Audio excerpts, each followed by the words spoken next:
Tututukan ng senatorial aspirant na si Samira Gutok Tumawis ang usapang pangkapayapaan at ang kapakanan ng mga bakwit sakaling manalo bilang senador sa 2019 midterm elections. Ito ang balita ni Ray Belayo. Isang aksidente kung ituring ni senatorial candidate Samira Gutok Tumawis ang pagtakbo nito sa 2019 midterm elections. Sinabi nito sa programang Get It Straight with Daniel Razon na malaking dahilan niya para sumabak sa politika ang gulong nangyari sa Marawi City noong May 2017 kung saan mismong siya at ang kanyang pamilya ay kasama sa mga biktima. Si Samira ay dating miyembro ng Bangsamoro Transition Commission o BTC, subalit umalis ito sa administrasyong Duterte. Tinututulan din ito ang pagkakaroon ng martial law sa Mindanao. Isang taong nanilbihan si Samira sa Aquino administration bilang assemblywoman at 3 buwan lamang sa Duterte administration. So that's the time na nagkaroon ka ng falling out sa gobyerno, sa administrasyong Duterte? Hindi man lang ako natanong at ako ang nagsiservisyo sa gobyerno. Anong tanong ang iniintay mo sa kanila? What will we do, Sam? Gumagawa ka ng batas. Ano ang gagawin natin ngayon na nagkakagulo? Mismo sa tabi ng bahay mo. Kasama sa plataporma ni Samira ang pagsusulong pa ng programang pangkapayapaan maging sa CPP, NPA, NDF. Kailangan din anya na magkaroon ng edukasyon ng mga Pilipino mula sa pagkabata gaya ng pagtanggap sa mga katutubo at Muslim. Isusulong din ito na maisabatas ang Internally Displaced Persons Bill kung saan magkakaroon ng tiyak na programa para sa mga nawala ng tirahan dahil sa gulo o kalamidad. Ang pinakamalaking problema ng Pilipinas is disasters from nature. Climate refugee phenomenon. So marami pong biktima po ng mga floodings, etc. So anong programa natin for protection nila, housing nila, etc. Nais din itong mabigyan ng pansin ng mga katutubo sa bansa na ngayon anya ay nasa halos 20 milyon na. Dapat may trabaho sila. Hindi sila dinidiskrimina dahil sa tribo sila. Di ba meron na tayo niyan? It's pending, yung anti-discrimination bill. So ang advocacy na lang is na mga nasa baba sa mga probinsya. Bawat isang probinsya ay nagkakaroon na ng anti-discrimination bill. Hindi rin ito pabor sa death penalty, federalismo at war on drugs ng pamahalaan, partikular sa Oplan Tokhang. Kailangan anyang mabigyan ng pagkakataon na makapagbago ang mga nalululong sa droga. Isusulong din ito ang pagkakaroon ng subsidiya sa mga overseas Filipino worker na mabibiktima ng mga employer. Ray Pilayo, UNTV, News and Rescue, Quezon City. Naghain ng petisyon sa Korte Suprema ang Manggagawa Party List upang iapila ang disqualification sa kanila ng Commission on Elections o COMELEC. Giit ng grupo, malabo ang dahilan ng COMELEC sa pagdiskwalipika sa kanila dahil lamang sa hindi nila nasabi sa kanilang aplikasyon na hindi sila pinopondohan ng pamahalaan. Hiling nila na maglabas ang Supreme Court ng Temporary Restraining Order o TRO at pigilan ang COMELEC na alisin sila sa listahan ng mga party list na ilalagay sa balota. Noong December 19 pa, naglabas ng disqualification order ang COMELEC pero nitong Lunes lamang nila natanggap ang kopya nito.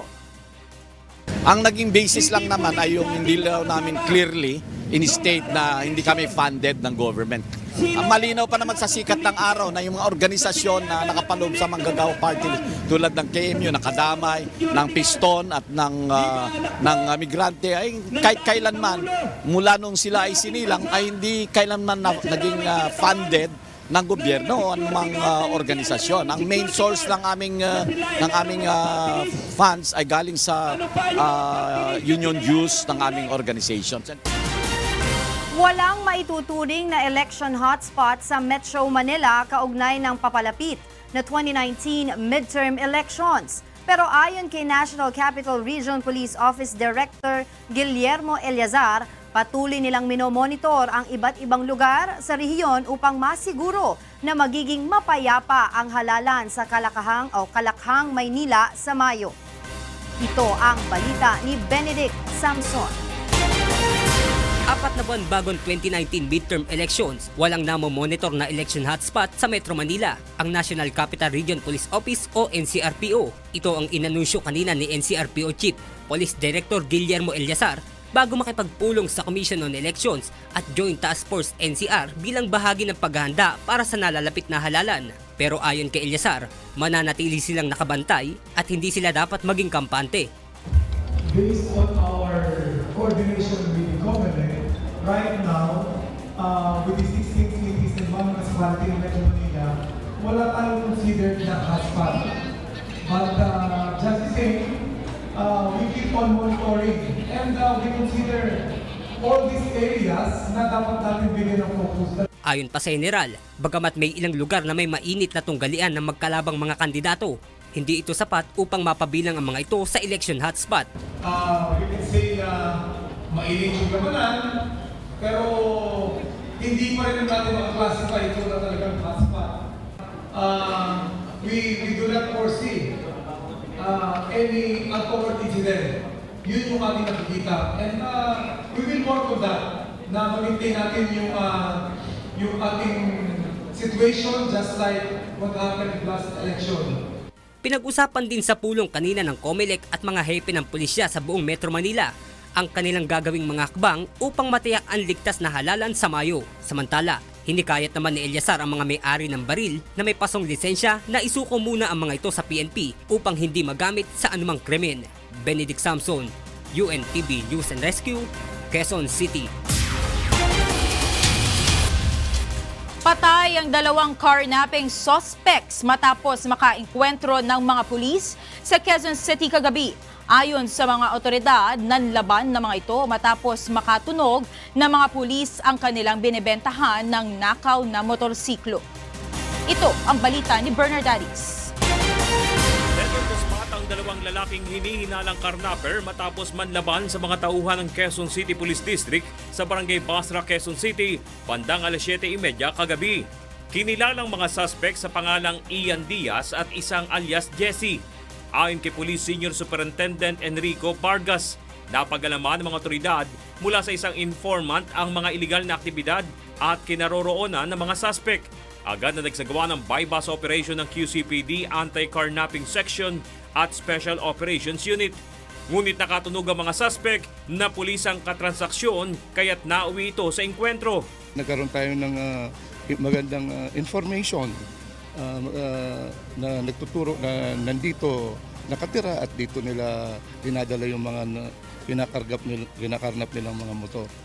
So nagkaroon ng transaction kanina, din nung medyo naramdaman nila na police ang kanilang transaction, bumunot at inunahan yung police natin, so nagkaroon ng encounter. Positibo namang itinuro ng isa sa mga biktima ang kanyang motorsiklo. Ayon sa biktima, tinangay ng mga suspect ang kanyang motor habang binabaybay ang Broadway Avenue sa Quezon City noong Martes ng gabi. Anya, natakot siya para sa kanyang buhay nang tutukan siya ng baril ng mga suspect habang sakay ng isang kotse. Ang ginitgit lang po nila ako akala ko po kasi noong una, overtake lang sila sa akin. Nag-blink sila sa akin 2 beses, kaya pinauna ko po sila. Nung tumapat na sila sa gilid ko, tsaka nila ako ginitgit. Tapos yun nga po, bumaba sila, kinuha na nila yung motor ko. Meron ba silang armas, sir? Meron sila, sir, baril, nakatutok sa akin. Na-recover sa mga suspect ang isang kalibre 45 at kalibre 357 revolver, 2 Mio motorcycle at isang Honda Beat motorcycle.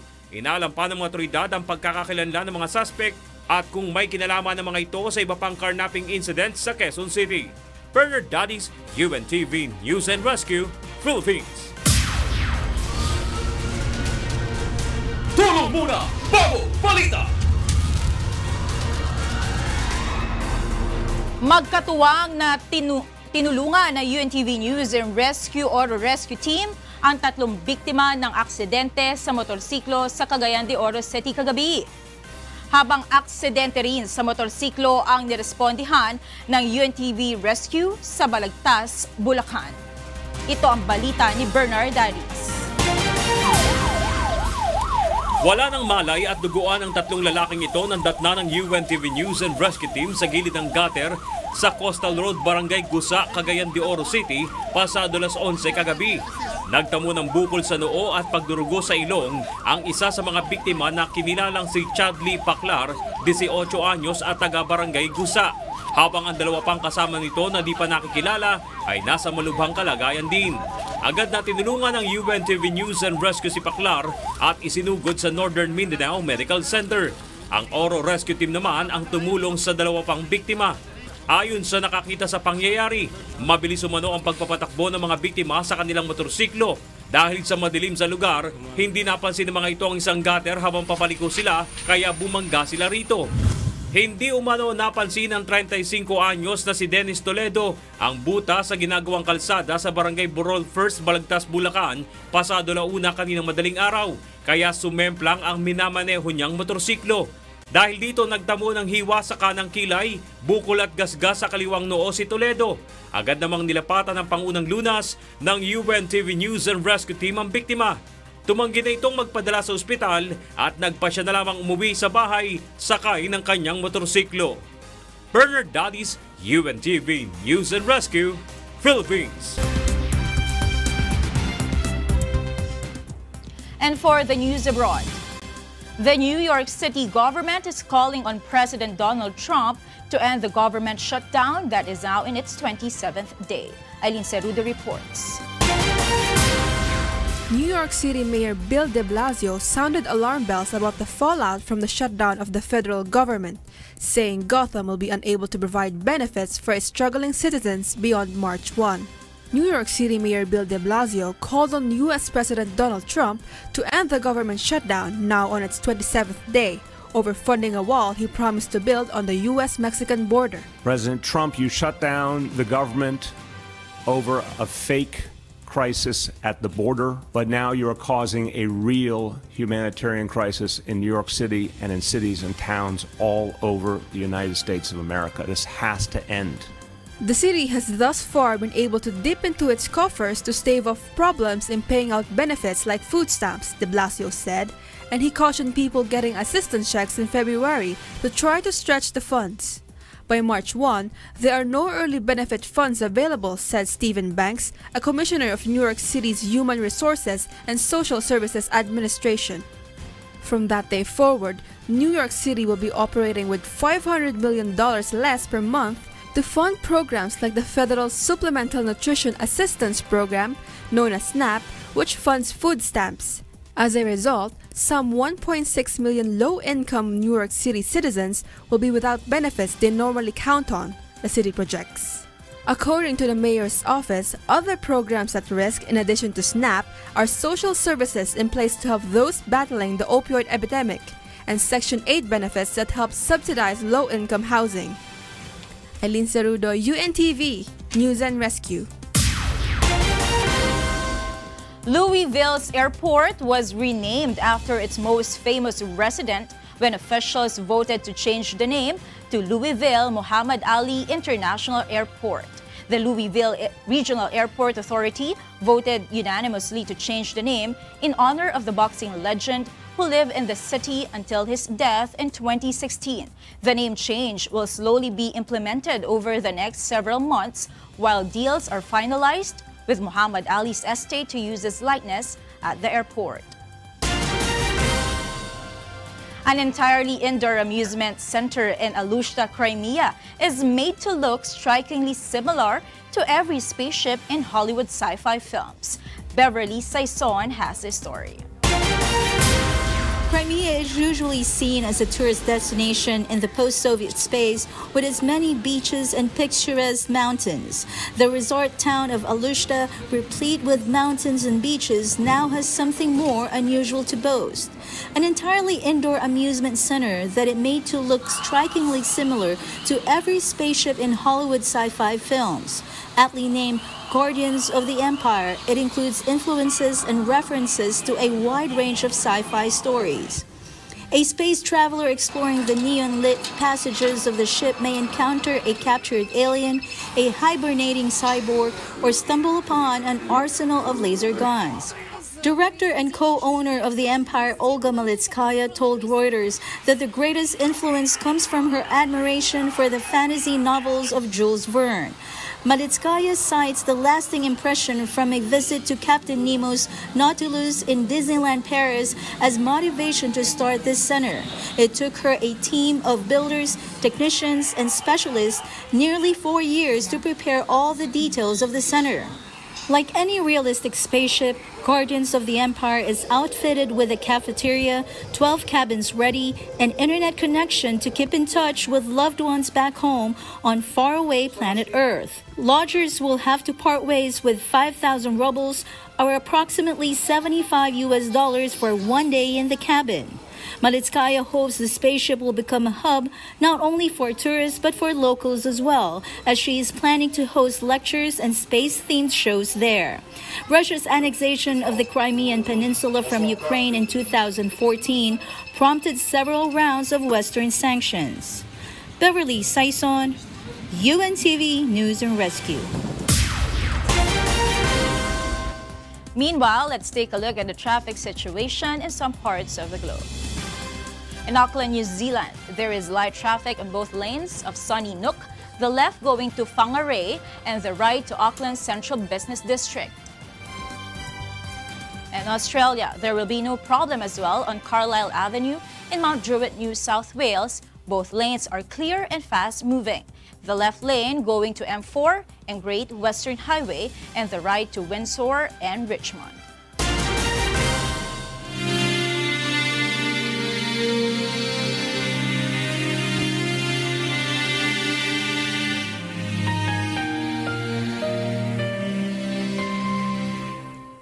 at 43 araw o mahigit 9 na taon na po ang nakalipas mula nang maganap ang malagim na Maguindanao Massacre.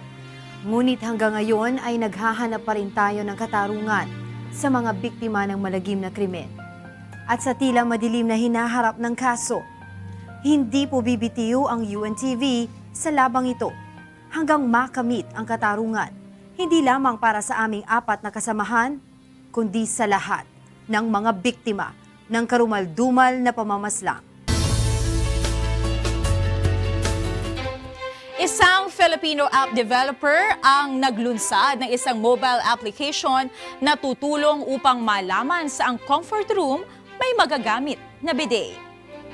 Nagbabalik si Monokson. Nangyari na ba sa iyo ang ganitong eksena? Sobrang sakit ng tiyan mo at kailangan mong pumunta sa comfort room. Miss, anong nangyari sa'yo? Sakit ng tiyan ko. Hala, buntis po ba kayo? Porkit ba masakit siya, buntis agad? Di ba pwedeng masakit lang? Sa wakas, nakakita ka ng isang comfort room upang makapaglabas ng kung ano man ang bigat na daladala mo. Pero ang problema, pagkatapos mong magdeposito sa CR, walang tissue, wala ring tubig, at wala rin ang mailap na bidet. Kaya ang nangyari, wow! Success! Kasi wala akong tissue! Wala rin tissue dito! Oh my gosh! Wala rin tubig! kapit ka sa patalim. No choice kundi gamitin kung ano ang pwede nang maabot ng iyong mga kamay. Kadiri, di ba? Hindi na ngayon problema yan. Salamat sa pagiging malikhain at katalinuhan ng Pilipino dahil isang mobile app ang maaari nang ma-download ngayon. Ginawa ni Lawrence Velasco ang Sunbidet mobile app na ayon sa kanya ay tutulong upang maging maginhawa ang buhay ng mga Filipino toilet users. Ayon sa description ng app, tutulungan ka nitong makahanap ng isang malinis na comfort room sa Metro Manila at sasabihin rin ng app kung mayroon bang magagamit na bidet doon. Para sa mga hindi nakakaalam, ang bidet ay isang fixture na nakakabit sa mga toilet na ginagamit na panghugas matapos dumumi. Wow! May bidet!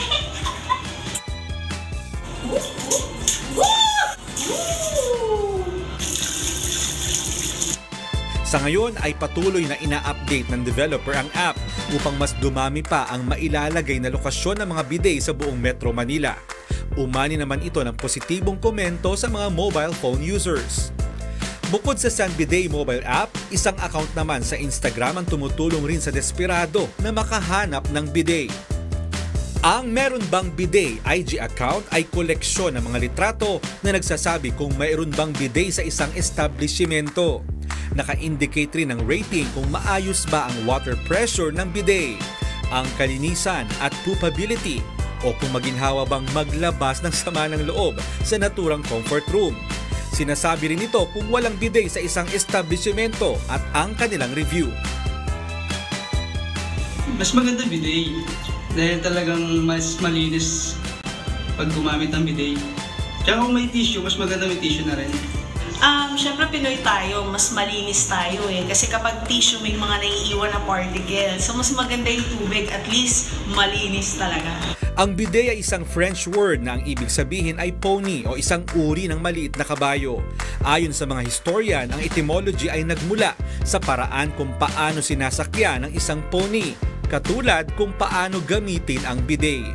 Sa kasalukuyan, ang San Bidet mobile app ay top 4 sa free download sa Google Play Store, habang top 3 naman sa mga navigation app sa App Store. Mon Hokson, UNTV News and Rescue. Happy weekend sa inyo. At least alam na natin kung saan may bidet. Parang enjoy kayo dun sa app na yun. Oo. Si Monica kanina pa din na-download. Oo, titingnan ko mamaya kung mag-work. Alam na natin. Oo nga. Happy weekend mga Happy kasambahay. weekend. And let's pray na peaceful ang magiging plebiscite na gaganapin sa Lunes. At walang incident ngayong week. At yan ang naging kabuuan ng ating balitaan ngayong gabi. Aming inilahad ng buong katapatan kung paano namin nasaksihan. Kayo po'y makapagtitiwala ng aming nakita at narinig ang aming ibinabalita. Magandang gabi!